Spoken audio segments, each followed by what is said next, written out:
بسم اللہ الرحمن الرحیم کل ذالک کان سیئہ،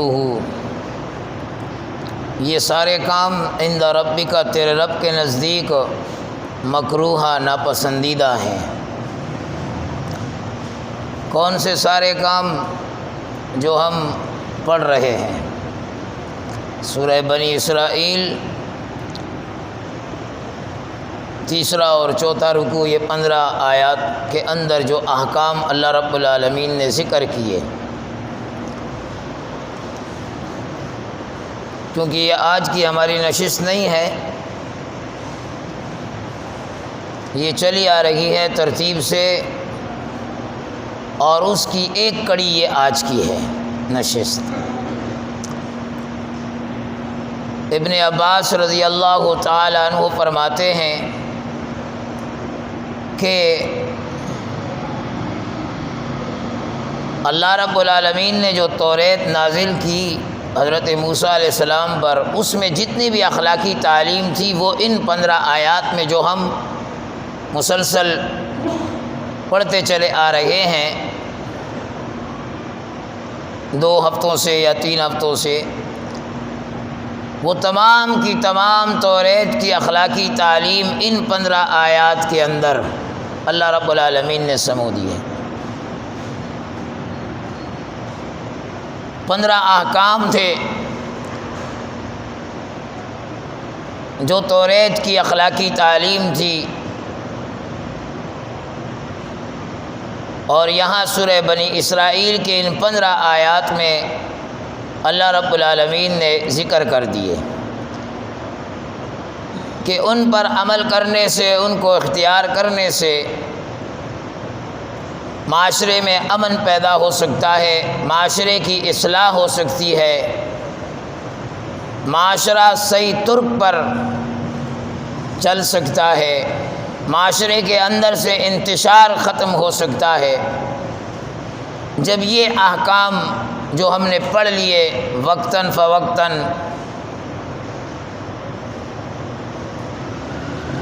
وہ پہلا حکم وَقَضَىٰ رَبُّكَ أَلَّا تَعْبُدُوا إِلَّا إِيَّاهُ، مختصراً ذکر کروں گا اس لیے کہ تفصیل ہم پڑھ چکے ہیں۔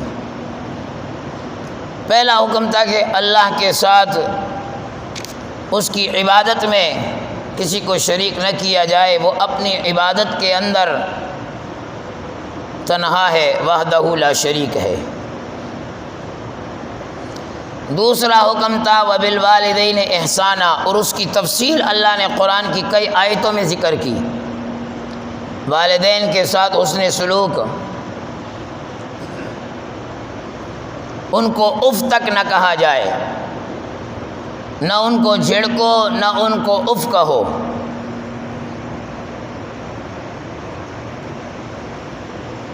قرآن کریم میں 3 چیزیں ایسی ہیں کہ ایک کے بغیر دوسرے وہ ناممکن ہے، وہ نامکمل ہے۔ جہاں بھی اللہ نے ذکر کیا اقیموا الصلاۃ، آگے کیا فرمایا؟ وآتوا الزکاۃ۔ جہاں نماز کا حکم دیا وہاں زکوٰۃ کا حکم دیا۔ اگر زکوٰۃ ادا نہیں کرتا لا صلاۃ لمن لا زکوٰۃ لہ، نماز پڑھنے والے اگر زکوٰۃ نہیں دیتا تو نماز بھی نہیں۔ یہ دونوں حکم ساتھ ساتھ، اقیموا الصلاۃ وآتوا الزکاۃ۔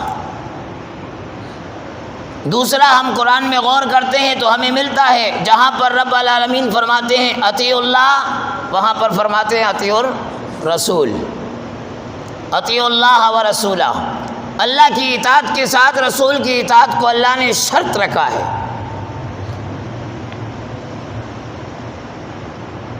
اور تیسرا، جب ہم غور کرتے ہیں تو ہمیں ملتا ہے ان اشکر لی، اللہ فرماتا ہے میرا شکر ادا کرو، ولی والدیک، اپنے والدین کا بھی ادا کرو۔ جو رب کا شکر ادا کرتا ہے والدین کا نہیں عطا کرتا، گویا وہ رب کا بھی نہیں عطا کرتا،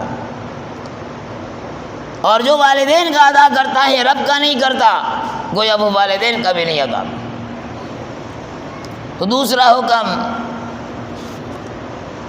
وہ والدین کے ساتھ اس نے سلوک۔ تیسرا فرمایا آت ذی القربى حقہ والمسکین وابن السبیل، اس کے ساتھ دیگر لوگوں کے بھی حقوق ہیں، صرف والدین نہیں ہیں، دیگر لوگ بھی ہیں۔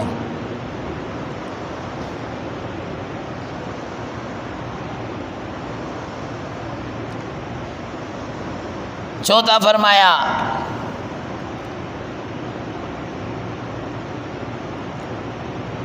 کہ اسراف نہ کریں، جو اللہ نے مال دیا ہے اس مال کو اسراف کے طور پر ضائع نہ کریں، نام و نمود کے لیے، دنیا کو دکھانے کے لیے اس میں اسراف نہ کریں۔ اسراف کرنے والوں کو قرآن کہتا ہے یہ شیطان کے بھائی ہیں، ان المبذرین کانوا اخوان الشیاطین۔ پانچواں فرمایا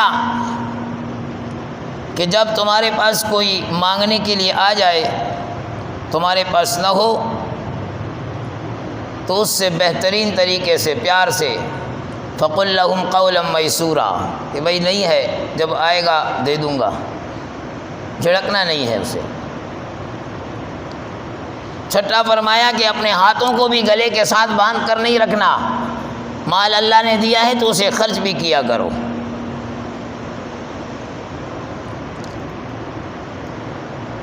اور ساتواں فرمایا کہ اپنے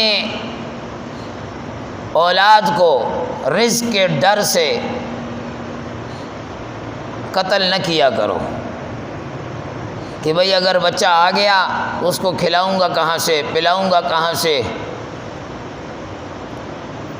اور اس کی تفصیل میں بتلا چکا تھا کہ ہو سکتا ہے کہ آپ علیہ السلام فرما رہے ہیں کہ ان ضعفاء کی وجہ سے اللہ تمہیں بھی کھلا رہا ہو، ان بوڑھوں کی وجہ سے، ان کمزور لوگوں کی وجہ سے، ان بچوں کی وجہ سے، کمزور خواتین کی وجہ سے اللہ مردوں کو بھی کھلا رہا ہو، تو اس ڈر سے ان کو قتل نہ کرو۔ آٹھواں فرمایا کہ زنا کے قریب نہ جاؤ۔ نواں فرمایا کہ کسی بھی نفس کو ناحق قتل نہ کرو، کسی بھی نفس کو، اس سے منع کیا گیا۔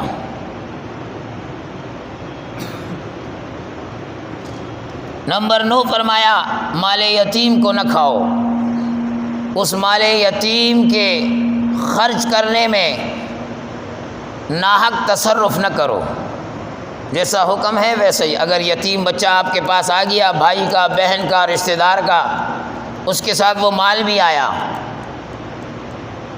تو اب اس بچے نے تو ایک روٹی کھانی ہے اور آپ اس کے لیے پوری دیگ کا انتظام کرتے ہیں کہ نہیں بھائی وہ کھا رہا ہے، اب اس نے اتنا سا لقمہ کھانا ہے اور باقی آپ کی برادری پوری کھا رہی ہے، یہ ناجائز ہے، حرام ہے۔ کتنے ہو گئے؟ 10 ہو گئے۔ 11واں فرمایا کہ جو عہد وعدہ کسی کے ساتھ کرو اسے پورا کیا کرو، ٹال مٹول سے کام نہ کیا کرو، اوہ میں تو بھول گیا، اس کو بلا کر، اور ایسا تفصیل آ چکی ہے۔ 12 فرمایا کہ جب ناپ کرو تو اسے پورا پورا کرو، ناپ میں ڈنڈی نہ مارا کرو، ناپ کپڑے کا ہو، ناپ زمین کا ہو، ناپ کسی بھی چیز کا ہو، اسے پورا پورا کیا کرو۔ اکثر ناپ پر ہی قتل ہو جاتے ہیں، پورے کھیت پر جھگڑا نہیں ہوتا، کھیت کی جو کناری ہوتی ہے بس اس پہ جھگڑا ہوتا ہے کہ تیری کناری ادھر آ گئی، ادھر آ گئی، وہ ادھر ڈنڈی مارتا ہے، پورا کھیت اپنی جگہ پڑا ہوا ہے اور وہ کھیت وہیں پڑا ہوتا ہے، لاشیں بچھ جاتی ہیں، لاشیں بچھ جاتی ہیں معمولی سی ٹکڑوں پر، معمولی سی زمین کے حصے پر۔ یہاں تک بھی سننے میں آیا بیٹے نے اٹھ کر باپ کو قتل کر دیا زمین کے ٹکڑے کے لیے، بھول گیا وہ کہ میرے وجود کا ذریعہ یہ باپ تھا، میری تخلیق کا ذریعہ اس باپ کا نطفہ تھا، بھول گیا وہ۔ وزنوا بالقسطاس المستقیم، اور وزن بھی پورا کیا کرو، دو تب بھی پورا، لو تب بھی پورا۔ یہاں لیتے ہوئے تو زیادہ لیتے ہیں اور دیتے ہوئے ڈنڈی مار جاتے ہیں، تھوڑا سا کم کر لیتے ہیں۔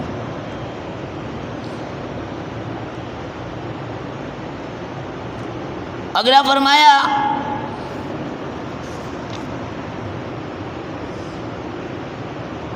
کہ زمین پر وَلَا تَقْفُ مَا لَيْسَ لَكَ بِهِ علم، کہ جب تک کسی چیز کے بارے میں علم نہ ہو تمہیں خالی گمان پر اٹکل بچو نہ کرو، تحقیق کر لو۔ کسی نے بتا دیا یار آپ کی زوجہ کو تو میں نے فلاں جگہ پر دیکھا، اور آپ نے جاتے ہی زوجہ کو 3 طلاقیں دے دی۔ کسی نے کچھ کہا کہ یار آپ کے فلاں بیٹے کو میں نے فلاں جگہ چوری کرتے ہوئے دیکھ لیا، آپ نے جا کر اسے مار ڈالا۔ یہ گمان گناہ ہے۔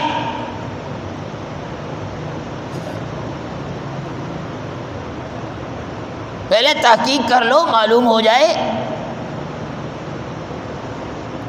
اور اگلا حکم فرمایا کہ زمین پر اکڑ کر نہ چلو، یہ اللہ کو قطعاً پسند نہیں ہے۔ تکبر اللہ کو قطعاً پسند نہیں ہے۔ یہ سارے احکام 15 کے 15 ذکر کرنے کے بعد ایک حکم بیچ میں وہ بھی تھا کہ اپنے مال کو میانہ روی کے ساتھ خرچ کیا کرو، اعتدال کے ساتھ۔ تو یہ 15 احکام ذکر کرنے کے بعد خود اللہ فرماتا ہے کل ذالک کان سیئ، یہ سارے برے ہیں، عند ربک مکروہا، تیرے رب کے نزدیک یہ ناپسندیدہ ہیں۔ تو جو احکام رب کو پسندیدہ ہے انسان کو کوشش کرنی چاہیے کہ انسان انہی احکام کے پیچھے پڑ جائے۔ جو احکام ہمیں جناب نبی کریم صلی اللہ علیہ وسلم سے ملے، جو احکام ہمیں اصحاب رسول رضوان اللہ تعالی علیہم اجمعین کی معرفت ملے، جن احکام کے متعلق فقہا نے ہمیں کہا، تو ان احکام کے پیچھے پڑنا چاہیے۔